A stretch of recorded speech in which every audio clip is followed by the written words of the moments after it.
بسم اللہ الرحمن الرحیم۔ السلام علیکم ورحمۃ اللہ وبرکاتہ۔ آج ہم نے تاریخ برائے ہشت میں مطالعہ کرنا ہے برطانوی حکومت کی تعلیمی پالیسی کا۔ آپ سے گزارش ہے کہ آپ اس سبق کو تفصیل سے اور غور سے دیکھیں اور اس سے متعلقہ معلومات کو اپنے دماغ میں جمع رکھیں۔ انشاءاللہ شام تک آپ کو یا سطری جوابات دینے ہوں گے اس جائزے کے جو میں آپ کو انشاءاللہ بھیج دوں گی۔ آپ ان سوالات کو موصول پائیں گے تو یک سطری جوابات تحریر کیجیے گا، پوری ایک لائن کا جواب۔ کل ہم نے پڑھا تھا سر سید کی وہ تجویز جس کے مطابق سر سید نے مسلمانوں کو اور دیگر اقوام کو برصغیر پاک و ہند کے قانون ساز اداروں میں شمولیت کے لیے تحریک چلائی اور وہ کامیاب ہوئے۔ اب ہم دیکھتے ہیں برطانوی حکومت کی تعلیمی پالیسی۔ برطانوی حکومت کی تعلیمی پالیسی کا آغاز ہو گیا تھا دراصل ایسٹ انڈیا کمپنی کے آخری دور میں۔ برطانوی حکومت نے برصغیر پاک و ہند میں باقاعدہ ایک تعلیمی نظام قائم کیا۔ اچھا، ایک بات میری یاد رکھ لیں، اگر کسی بھی قوم کو محکوم بنانا ہو تو اس کی تعلیمی نظام کو اپنے کنٹرول میں لے لیا جائے تو آنے والی نسل غلام ہی پیدا ہوتی ہے۔ یہ ایک تاریخی اصول ہے جس کی نظریاتی بنیاد انگریز ماہرین تعلیم نے فراہم کی۔ انہوں نے ایک ایسی باقاعدہ تعلیمی پالیسی بنائی جو کہ انگریز ماہرین تعلیم نے اس کو بنیادی نظام فراہم کیا، اور کوشش یہ تھی کہ ہندوستان کے جو آنے والا طبقہ ہے، جو آنے والے بچے ہیں، وہ تعلیم حاصل کرنے کے بعد انگریزوں کے وفادار ہوں۔ اس کوشش میں لارڈ میکالے اور چارلس ووڈ، یہ دو جو ماہرین تعلیم ہیں، ان کا اہم کردار ہے اور اہم سمجھے جاتے ہیں۔ پہلے ہم دیکھتے ہیں لارڈ میکالے کا نظریہ 1835 عیسوی۔ 1835 میں لارڈ میکالے نے برصغیر پاک و ہند میں تعلیمی ضروریات بیان کرتے ہوئے حکومت کو تجویز دی، یعنی حکومت برطانیہ کو تجویز دی کہ سرکاری زبان کو فارسی کی بجائے انگریزی کر دیا جائے، یعنی فارسی سرکاری زبان تھی انگریزوں کے دور میں 1835 تک ہندوستان کی۔ فارسی زبان افغانستان میں بولی جاتی ہے، ایران میں بولی جاتی ہے۔ یہ دراصل ایک قدیم زبان ہے اور اس کے ساتھ ساتھ یہ مسلمان فاتحین کے ساتھ برصغیر میں آئی تھی، تو انہوں نے تجویز پیش کی کہ اس کی بجائے انگریزی کو سرکاری زبان بنا دیا جائے۔ اس کا مطلب یہ تھا کہ وہ سب لوگ جو کہ فارسی میں تعلیم یافتہ تھے، یک جنبش قلم وہ سب کے سب ان پڑھ ہو گئے، اور وہ ہی جو انگریزی پڑھے گا پڑھا لکھا کہلائے گا۔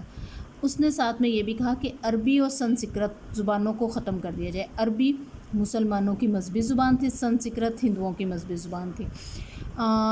سنسکرت زبان کے متعلق مٹیریل تب سے ملتا ہے جب محمود غزنوی نے ہندوستان کو فتح کیا تھا، تو یعنی سنسکرت ہندوستان کی قدیم ترین زبان ہے، اور اس میں تمام علوم تھے جو کہ ہندوؤں نے اس اتنے عرصے میں کریٹ کیے تھے یا جن میں اپنے آپ کو آگے بڑھایا تھا، جبکہ عربی مسلمانوں کی قومی زبان تھی، دینی زبان تھی۔ اس نے زور دیا کہ آپ فارسی، عربی اور سنسکرت کو ختم کر دیں اور ہندوستان کے لیے لازم کر دیں کہ بچے انگریزی پڑھیں گے۔ اس نے تجویز دی کہ آئندہ سے مشرقی علوم ہوئے فارسی، عربی، سنسکرت اور دیگر جو مشرقی علوم ہیں، ان کی تعلیم پر کوئی بھی رقم خرچ نہ کی جائے، بلکہ رقم صرف اس بات پر خرچ کی جائے کہ ان میں جو معلومات فراہم کی گئی ہیں، مشرقی علوم میں جو معلومات فراہم کی گئی ہیں، ان کو انگریزی کے ذریعے مشکوک بنایا جائے، تبصرے کر کے ان لوگوں کے دلوں میں اپنے آباء و اجداد کے علم کے متعلق شکوک پیدا کیے جائیں۔ لارڈ میکالے نے کہا کہ تعلیم کا مقصد یہ ہونا چاہیے کہ لوگ علم حاصل کریں، اس کے بعد سرکاری ملازمت حاصل کریں، یعنی کہ ہندوستان کے لوگوں کو صرف تعلیم اس لیے حاصل کرنی ہے تاکہ وہ سرکاری نوکری کر سکے اور انگریز کی غلامی کر سکے، اور برصغیر میں مغربی علوم اور سائنس کو فروغ حاصل ہو، مغربی تعلیم ہو، مغربی طرز لوگوں کا رہائش ہو، مغربی طرز خوراک ہو، اس بات پر زور دیا جائے۔ بنیادی طور پر اگر بیٹا آپ اس کو تفصیل سے سمجھ لینا تو طریقہ کار یہ ہے کہ آپ کو ذہنی طور پر غلام بنایا جائے، ہندوستان کے لوگوں کو سمجھایا جائے کہ دراصل وہ سب کچھ جو ان کے آباء و اجداد نے کمایا، حاصل کیا، جو ان کے رہنے سہنے کا طریقہ تھا، وہ جاہلانہ تھا یا وہ کمتر تھا، اور انگریز چونکہ برتر قوم ہے اس لیے ان کی زبان بھی برتر ہے اور ان کا طرز زندگی، ان کے علوم، وہ سب کچھ برتر ہے۔ اس نے برصغیر کی مقامی زبانوں کی بجائے انگریزی زبان کو ذریعہ تعلیم، یعنی کہ وہ بچہ جو پیدا ہوتا ہے اور پہلے دن اسکول جاتا ہے، اس کا ذریعہ تعلیم مقامی زبان نہیں ہونی چاہیے، یہ جو مقامی زبان ہوتی ہے جس میں وہ بچہ گلی کوچوں میں کھیلتا ہے، اپنی ماں سے سیکھتا ہے، اپنے گھر والوں سے جس میں وہ بات کرتا ہے، اس کی بجائے انگریزی زبان کو ذریعہ تعلیم بنانے کا مطلب یہ ہے کہ جب وہ اسکول میں جائے گا تو اس کو لگے گا کہ یہ ایک بالکل نئی دنیا ہے، اور انگریزی تعلیم حاصل کرنے کے ساتھ ساتھ اس کو یہ لگے گا کہ وہ باتیں جو میں اپنی مقامی زبان میں کرتا ہوں وہ بدتمیزی پر مشتمل ہیں، یا وہ طریقہ کار جو ہے وہ تعلیم یافتہ نہیں ہے۔ اس طرح سے وہ دھیرے دھیرے ذہنی غلامی کی راہ پہ چلتا جائے گا۔ اگر آپ اس پوری بات کو تفصیل سے سمجھیں اور پڑھیں تو اس کے اندر اسی بات کو پوشیدہ رکھا گیا ہے اور کہا یہ گیا انگریزی تعلیم ہوئے گی، سنسکرت کو، عربی کو، فارسی کو ختم کر دیا جائے گا، مشرقی علوم پر کوئی رقم خرچ نہیں ہوئے گی، مغربی علوم ہی حاصل کریں گے بچے، اور سائنس کے فروغ کے لیے کام کیا جائے گا۔ اب ہم جانتے ہیں لارڈ میکالے کون تھا۔ لارڈ میکالے کا تعلق برطانیہ سے تھا۔ وہ ایک تاریخ دان تھا، ہسٹورین تھا، اس لیے وہ تاریخی طور پر جانتا تھا کہ کسی بھی قوم کو کس طریقے سے غلام بناتی ہے دوسری قوم۔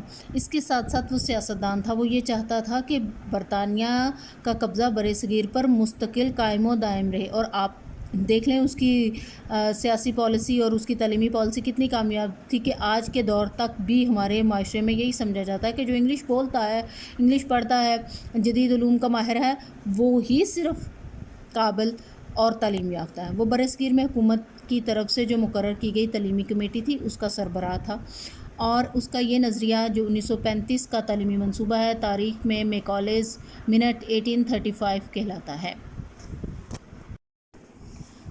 اب ہم بات کرتے ہیں چارلس ووڈ کی۔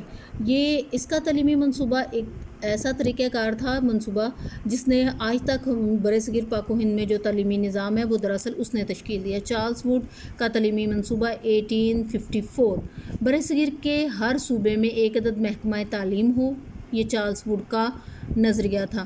ایک گورنمنٹ کالج ہو اور ایک ماڈل ہائی اسکول قائم کیا جائے۔ یہ آپشن اور یہ طریقہ کار چارلس ووڈ نے حکومت کو پیش کیا۔ لندن یونیورسٹی کی طرز پر یونیورسٹیاں بنائی جائیں، ممبئی میں، کلکتہ میں اور مدراس میں، جس کو آج کل چنائی کہا جاتا ہے۔ اس طرح لندن یونیورسٹی کے سٹائل پر ان شہروں میں ایک ایک یونیورسٹی قائم کی جائے، اور یونیورسٹیوں میں ٹیکنیکل اور قانون کی تعلیم کا بندوبست کریں۔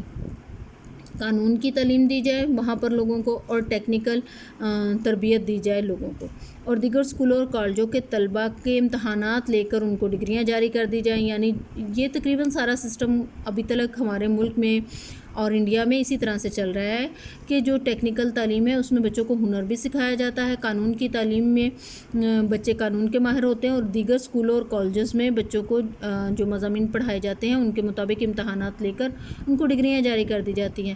یہ شخص تھا جس نے کہا کہ پرائمری تعلیم ہوتی ہے 5ویں کلاس تک، اس کو مقامی زبان میں ہو۔ اس کا کہنا یہ تھا کہ وہ بچہ جو پرائمری تعلیم مقامی زبان میں حاصل کرے گا اور بعد میں جا کر مڈل سے جب وہ انگلش کی تعلیم حاصل کرنا شروع کرے گا تو وہ بہتر طور پر کام کر سکے گا، اور یہ اس کا منصوبہ زیادہ کامیاب رہا۔ مقامی لوگ سرکاری نصاب ہی پڑھیں گے اور سرکاری ہی نظام تعلیم کو اپنا کر ادارے قائم کر سکتے ہیں، یعنی کوئی بھی اسکول، کالج یا مدرسہ یا یونیورسٹی جو آپ قائم کرنا چاہتے ہیں وہ سرکار کے دیے ہوئے سلیبس کے مطابق اور سرکار کے دیے ہوئے ایجوکیشنل سسٹم کے مطابق ادارے قائم کر سکیں گے۔ پرائیویٹ ادارے جو حکومتی نصاب پڑھائیں گے ان کو گرانٹ دی جائے گی، یعنی حکومت ان کو وظائف فراہم کرے گی ان اداروں کو جو حکومت کا مقرر کردہ سلیبس پڑھائیں گے۔ اساتذہ کی تربیت کے ادارے قائم کیے جائیں، ٹیچرز ٹریننگ کالج قائم کیے جائیں، اور اساتذہ کی تربیت مقامی زبان میں ہوگی، یعنی انہیں انگلش میں نہیں پڑھایا جائے گا، ان کو جو ٹیکنیکل ایجوکیشن دی جائے گی تعلیم فراہم کرنے کی وہ ان کی مقامی زبان میں ہوگی۔ خواتین کی تعلیم کے لیے گرلز اسکولز اور کالج بھی قائم کیے جائیں گے۔